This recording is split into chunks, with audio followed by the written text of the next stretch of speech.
سلام كما يتصنحو تخاتل تنفتوتن رارا ميديا وانا ونموياون ميزاناون تحسوتات سعلات حيزنا قريبنا لنا نخوينات دلواتنا الزبل الزربا قدما من السرابي أحمد بأربعة قالات تصرفة بريزيدنت إيرترا إساياس أفورقي منقسي إثيوبيا نزهابنا ناي كوينات عدمة أين قبل نكبل تسميح له زرزر حابريتا بزعباك على محتد إساياس أفورقي انتهي نيرو زبلون دحسيسنا لنا تقرايا بحدقا ودي قالا قال سناون تجويلو زبلو دبنات أن تجراي حزب تجراي بعلوز مرت وحقاو منقس كساب سهلو مانم بوليتيكا ودب ويدما مرحي متى عدل تجراي كوسن مثلا سلطان يبلن كبل بخال أي بركده سيسنا لنا كومشن هاجراوزة إثيوبيا نتجراي حويسو إثيوبياوين أورا قداي زبلو بحراو أجندهم كسرعوي حتى تهالو أتزغط على ممارت زتهم أتزخف ممارت خوينات مخانو تهاليتو أمريكا وتهدراو سكومتن موسادة بتحسبلو زلقوان دما إيران نخوينات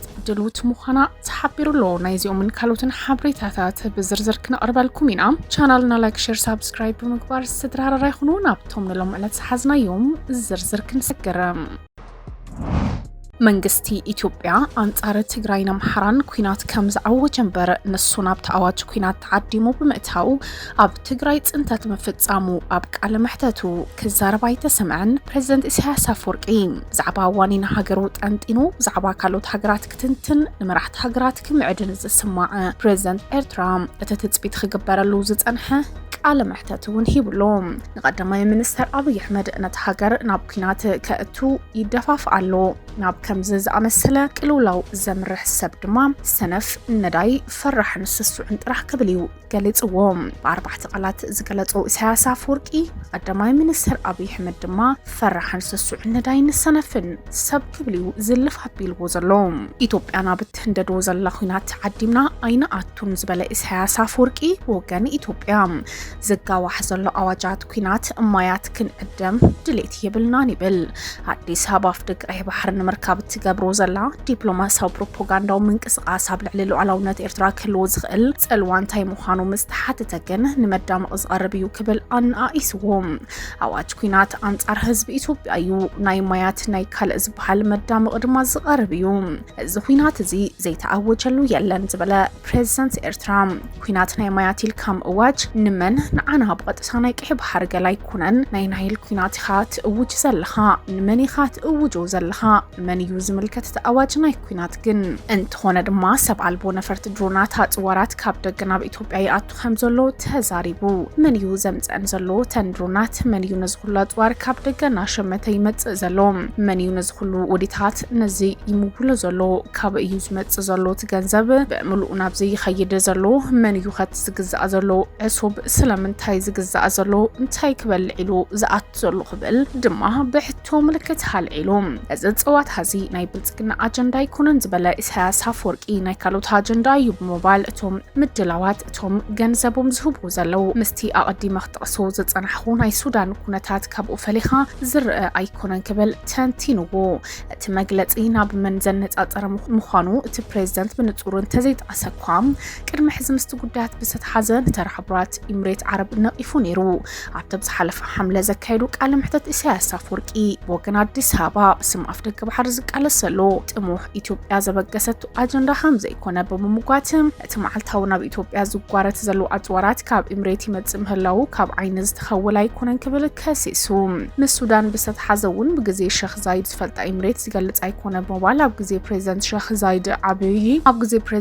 ዛይድ ዓብይ ታሪክ ዝነበረ ሃገር ኣብ ከምዚ ዝበለ ዕንደራ ክትወድቕ ዝሕዝን እዩ ብምባል ኣብ ዝተፈላለዩ ሃገራት ኣፍሪቃ ኢዳ ተእቱ ምንባሩ ኢሳያስ ዝገልጽ ምስ ኢትዮጵያ ጥቡቅ ዝምድና ከም ዘለዋ ዝንገረላ ኢሚሬት ዓረብ ነቶም ኣንጻር ሰራዊት ሱዳን ዝዋግኡ ዘለዉ ሓይልታት ድዓመል ሰሪዕ ብምድጋፍ ክትከሰስ ምጽንሓውን ዝፍለጥ እዩ ኣብ ቀረባ ዓመታት ቀዳማይ ሚኒስትር አብይ አሕመድ ዝርከቡ ላዕለዎት መራሕቲ ኢትዮጵያ ሃገሮም ኣፍደገ ባሕሪ ከም ዝግበኣ ብምምጓት ነቲ ኣብ 1993 ብውግዕ ዝተኣወጀ ናጽነት ሉዓላውነት ኣብ ሕቶ ምልክት ክሳብ ምእታው ከም ዝበጽሑ ይፍለጥ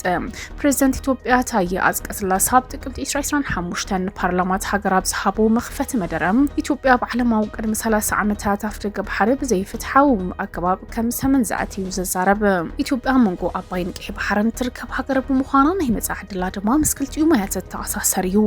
ይኹን እምበር ኢትዮጵያ ብዘይፍትሓዊ መንገዲ ህዝቢ ማእኸል ብዘይገበረን ዘይሳተፈን ኣገባብ ድማ ካብ ባሕሪ ርሒቓ እውን ጸኒሓ። እዚ ስዒቡ ኢትዮጵያ ዘለዋ ናይ ባሕሪ ክትውር ድሌት ስዒቡ ድማ ናብ ኤርትራ ገጻ ምባላ ስዒቡን ኤርትራውናት ኣውጥዑ እዩ ጸኒሑ። ኣብ ዝሓለፈ ልዕሊ 3 ዓመታት ምስ ጉዳይ ብዝተሓዘ ድማ ዝምድና ኣስመራን ኣዲስ ኣበባን ናብ ዝኸፍአ ብርኪ ወሪዱ ሰበስልጣን ክልቲአን ሃገራት እውን ኣብ ደርቢ ቃላት ተጸሚዶም ምጽንሖም እውን ይፍለጥ። ፕሬዚደንት ኢሳያስ ግን ግዜ ካይተጥፍእ ብምባል ናብ እናታቶም ማዕድናይ ቆይቁ ናይ ምቁያቕ ማዕዲ ናይ ሓሶት ማዕዲ ናይ ምድንጋር ክንዕደም የብልናን ስራሕና ኢና ክንገብር ንኽእል ኣለና ክብል ተሰሚዑሎም። ዜና ናትና ከማን ክንጠቕሶ የብሉን ክዛረበሉ ደይብሉ ጉዳይ እዩ እዚ ብምባልዩ ኣናኢስዎ ዘሎ ፕሬዚደንት ኢሳያስ ኩናት እንተኣዊጁልና ድሓን ብመዓልቲ ክንርኢና ኣይመፅን እዩ ኣይንብልን። ንሕና ግን ኩናት እንተተኣዊጁ መሰልና ናይ ምክልኻል ንዝኾነ ወገን ሓተሉ ምክንያት የለን ይብል። ሰብ መዚ ኢትዮጵያ ብወገኖም ፕሬዚደንት ኢሳያስ ኣፈወርቂ ኣብ ውሽጣዊ ጉዳያት ሃገሩ ኢድ ብምእታው ንዕጡቓት ይድግፍ ኣሎ ብምባል ክኸስዎ ምጽንሖም እውን ዝርሳዕ ኣይኮነን። ናይ ናጽነት ቃልሲ ኣብ ሓደጋ ወዲቑሎ ክብል ኣቦ መንበር ውድብ ናጽነት ትግራይ ዶክተር ደጀን መዝገበ ኣፍሊጡ። ልዕሊ ግዳማውያን ጸላት ተጋሩን እንባዕልና ንፈጥሮ ዘለና ዘይምትእምማን ነቲ ብሄራዊ ቃልሲ ቀንዲ ሓደጋ ኮይኑ ከም ዝርከብ ዘሰኻኸረ ኣቦ መንበር ትውድብ ናጽነትና ተጨዊሎ ምንጭ ጽላኣት ኢትዮጵያ ዘይኮነስ ዓለም ዝፈልጦ መበገሲ ሓሳብ ዘለና ውድብ ኢና ይብል። ሕዚ ተጋሩ ምስ ኢትዮጵያ ዝህልውና ርክብ ብመሰረት ውዕሊ ፕሪቶርያ ሕገ መንግስትን እንትኸውን ይኹን እምበር ኢትዮጵያ ንፈቱ ዝገብረና ጽንቃቅ ምኽንያት የብልና ክብል ሓቢሩ። ግዜኦም ምሕዳር ትግራይ ህልውና ነበርቲ ክሕልው ኣይከኣለን። እዚ መርኣያ ድማ ናይ በዓል ሞያ ካሜራ ፊልሞን ገብረ ህይወት ድሃይ ክሳብ ሕዚ ዘይተረኽበ ብምዃኖም ዝምልከቶም ኣካላት ኣለዎ መግለፂ ዘይበሃቦም ትውድብ ጠቒሱ። ንሕወሓት ዘለዎም ቂም ንምውፃእ ምስ ጸላእቲ ወጊኖም ንጆኖሳይድ ትግራይ ቃልስና ዘንቋሽሹ ተጋሩም ካብ ተግባሮም ተቆጢቦም ህልውና ህዝቢ ንምውሓስ ኣበርቲዖም ክሰርሑ ክብል ድማ ትውድብ ኣፍሊጡ ዘሎ። ካብ ግዳማውያን ተጻባትን ላዕሊ ውሽጣዊ ሕማናን ትግራይ ናብ ፈተና ኣትይዋ ይርከብ ዝበለት ውድብ ንኽትበታተን ትግራይ ድሌት ዘለዎም ግዳማውያን ሓይልታት እኳ እንተሃለዉ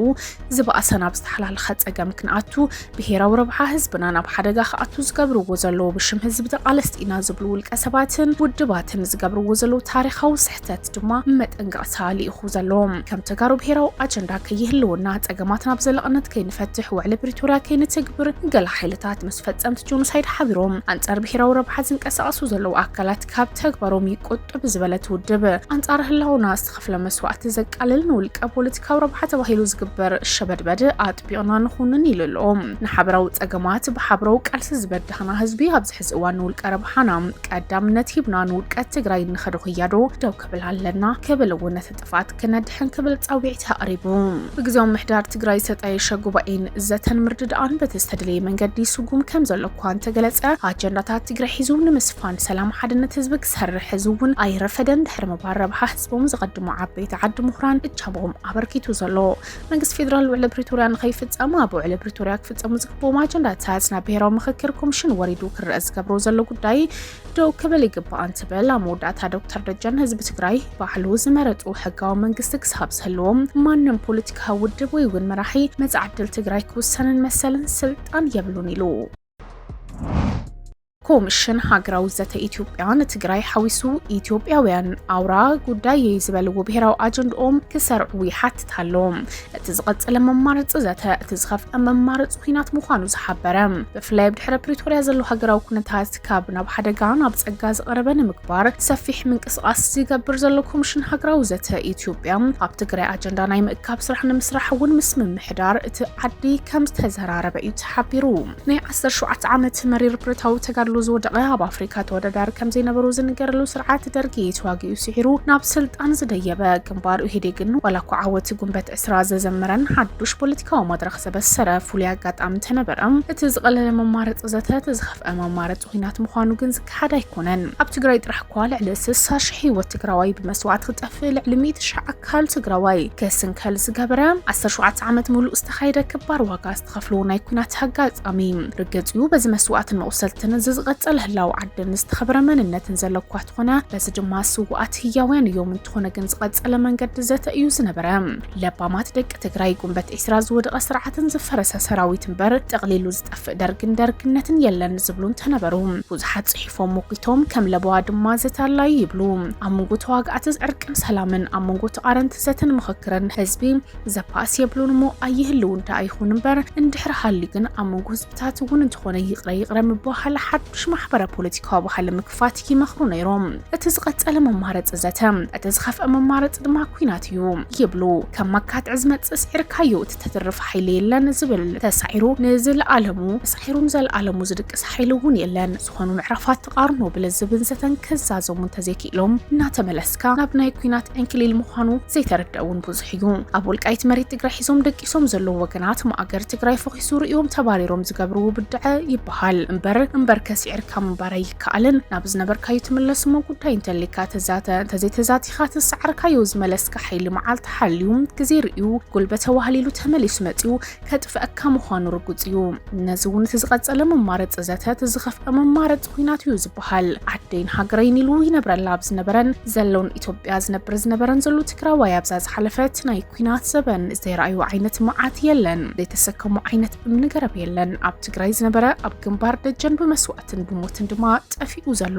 ካብ ትግራይ ወጻእ ካልኦት ከባብታት ትግራይ ዝነበረ ትግራዋይ እውን ብተነጥሎ ብማእሰርቲ ብዘተን ብከቢድ መከራን ሓሊፉ እቲ ዝኸፍአ ናይ ተጋሩ ጽንተት ዘበን ብዓይኑ ርእዩ ሕዚ እዚኣ ከይትድገም ይጽልሎ ከይትርሳዕ እውን ይሓስብ እዚ ዝኸውን ግን ብጸሎት ዘይኮነስ ምስቲ እትጸልኦ እውን ኮፍ ምባል ብምድላዩ ምስቲ ዘሕርቀካ እውን ምልዛብ ብምኽኣል ምስቲ ክትሪኦ ዘይተደልዮ እውን ዓይኑና ረኣኻ ምምኽኻር ምስ ትገብር እቲ ዝቀጸለ መማረጽ ዘተ እቲ ዝኸፍአ መማረጽ ኩናት እውን ስለዝኾነ ስምምዕነት ፕሪቶሪያ ከም ስምምዕነት መፍትሕ ኩሎም ጸገማት ትግራይ እንተይኮነስ መፍትሕ ኩሎም ጸገማት ትግራይ ድማ ካብ መበገስቶም ጸገማት ዝለዓለ ብምዃኑ ንምንታይ ናብ ፕሪቶሪያ መጺና ስለዘይተዋግእና ስለምንታይ ናብ ውግኣቲና ስለዝተወረርና መንግስቲ ፌደራል ድማ ሰሜን ስለዝተወቅዐን እንትብል ስለምንታይ ናብ ከም ዝበለ ኩናት መን ጀመረ ዝብል ሃልካ ኣቲና ንምፍራስ ኢህዴግ ስዒቡ ዝተፈጥረ ናይ መሪሕነት ተቃርኖ ኢህዴግ ንምንታይ ፈሪሱ ዝብል ሕቶ ይልዕል ከምዚ ዝብሉ ሕቶታት መወዳእታ የብሎምን መልሶም እውን መወዳእታ የብሉን ምናልባት ሰባት ኣብ መበገስ ናይቲ ጸገምን መፍትሕታቶም ክፈላለዩ እውን ይኽእሉ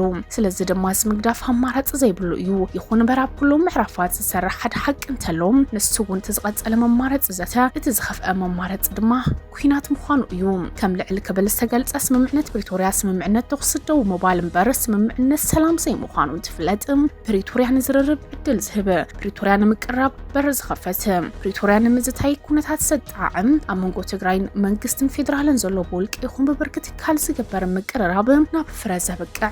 ፕሪቶሪያ ዝቀጸለ መማረጽ ዘተ ምዃኑ ብምምሃር እዩ ንህዝቢ ዝረብሕ እቲ ዝኸፍአ መማረጽ ድማ ኩናት ምዃኑ ንህዝቢ ብምንጋር ድማ ውጽኢት እውን ዘምጽእ እዩ ስለዝኾነ ድማ ዝቀጸለ መማረጺ ዘተ ዝኸፍአ መማረጽ ኩናት እዩ ዝበሃል ሃገራዊ ኮሚሽን ዘተ ኢትዮጵያ ብዋነት ኩናት ተጣይሹ ብፍላይ ድማ ሕዚ ነዘብ ድሕረ ፕሪቶሪያ ዘሎ ሃገራዊ ኩነታት ካብ ናብ ሓደጋ ናብ ጸጋ ዝቐረበ ንምግባር ሰፊሕ ምንቅስቓስ ይገብር ኣሎ ኣብ ትግራይ ኣጀንዳ ናይ ምእካብ ስራሕ ንምስራሕ እውን ምስ ምምሕዳር ተዓዲ ከም ዝተዘራረበን ትሕበር ትግራይ ትኹን ኢትዮጵያ እቲ ዝቀጸለ መማረጽ ዘተ እቲ ዝኸፍአ መማረጽ ድማ ኩናት ዝበላውን ይመስላለዋ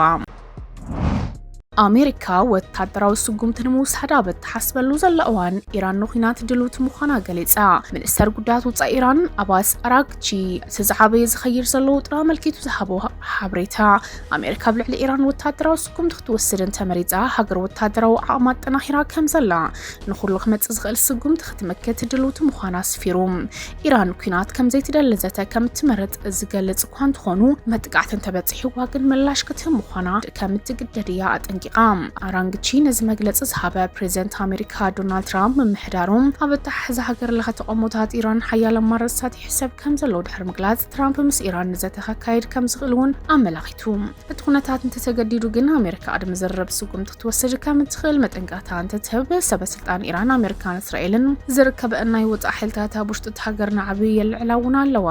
መንግስቲ ኢራን ናይ ጸጥታ ሓይልታት ኣብቲ ሃገር ከጋጥም ዝኽእል ስጋኣታት ምላሽ ሂቡ ከም ዘለውን ትግለጽ ጉጅለታት ተጣበቕቲ ሰብኣዊ መሰላት ድማ ልዑል ቁጽሪ ሞትን ሲቪላትን ማእሰርትን የጋጥማሉ ተኸታተልትን ፈተውትን ራራ ሚድያ ሎም ዕለት ሓዝናዮም እዋናዊ ዛዕባታት ዘለት እዚኦም ይመስሉ ነይሮም ተመሊስና ብኻልኦት እዋናዊ ዛዕባታት ክንራኸብ ኢና ቻናልና ላይክ ሼር ሰብስክራይብ ብምግባር ዝተደራረራ ይኹኑ